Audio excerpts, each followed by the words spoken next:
Hi. నేను doctor Sunitha. Obesity series continue చేస్తున్నాం. So, మనము బేసిక్ పాయింట్ ఏంటంటే, అసలు మీరు ఒబేసా, ఓవర్ వెయిటా, నార్మల్ వెయిటా ఎలా తెలుస్తుంది? ఇంక సింపుల్‌గా మెజర్ చేసుకోవడానికి ఏంటంటే, 2 పారామీటర్స్ చూసుకోండి. ఒకటి wait.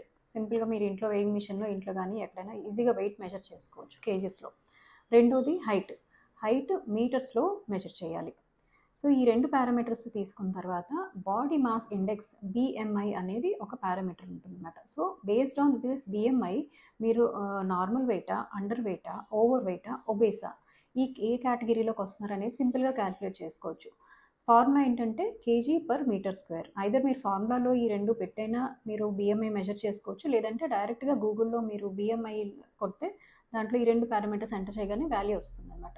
So kg by metre square చేయగానే ఒక వాల్యూ వస్తుంది. సో ఈ వాల్యూ మీకు ఎంత వస్తుంది అనే దాన్ని బట్టి మీరు ఏ కేటగిరీలో ఉన్నారో తెలుస్తుంది. బిలో 18 ఉంటే అండర్ వెయిట్, 18 to 24 మధ్యలో ఉంటే normal weight, more than 25 over weight and more than 30 obesity. And second parameter is waist circumference. Waist circumference అంటే నడుం దగ్గర చుట్టూ కొలత. ఇది మేల్స్లో అంటే మగవాళ్ళలో మోర్ దెన్ 102 సెంటీమీటర్స్ ఉంటే ఒబేసిటీ ఉన్నట్టు, ఫీమేల్స్లో 88 సెంటీమీటర్స్ కన్నా ఎక్కువ ఉంటే ఒబేసిటీ ఉన్నట్టు.